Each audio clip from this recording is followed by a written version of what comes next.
Este es un documento de Señal Memoria.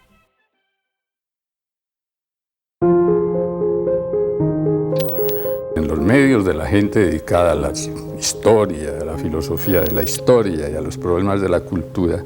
ha habido un viejo debate que, como todos los viejos debates y todos los debates, es difícil de ponerles término.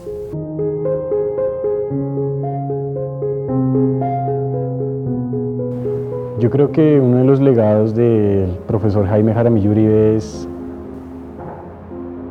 no creer en los grandes hombres, y creo que uno de los legados o lo que le debemos a él es no verlo como un gran hombre para la historia, sino verlo como un profesor que le aportó a esta disciplina que practicamos. Estudiando en la Escuela Normal Superior misma y estudiando Historia de Colombia, me di cuenta de las limitaciones y, en cierto sentido, con el respeto que me merece la tradición, de la pobreza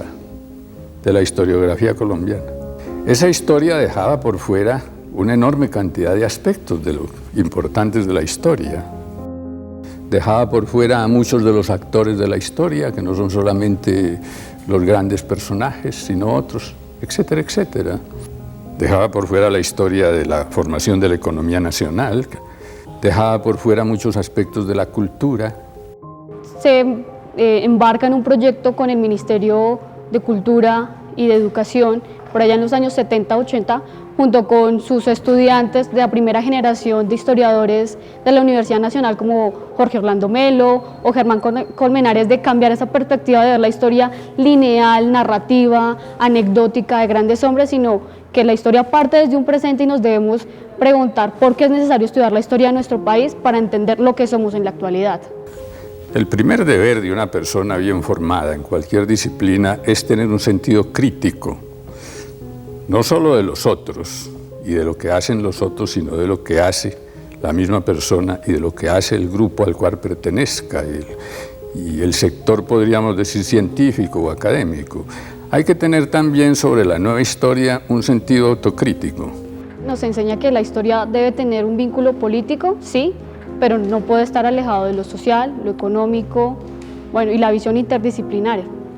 No de Francia, no de Italia, no de Alemania, sino la historia social de Colombia, la historia cultural de Colombia, esos primeros cuños que él dio por preguntarnos, bueno, y esos procesos sociales detrás de los grandes hombres, y esos procesos culturales, ¿dónde están? Confío en que una historia bien documentada, bien escrita y bien presentada, que se aproxime lo más posible a la realidad que ha sido la historia del país,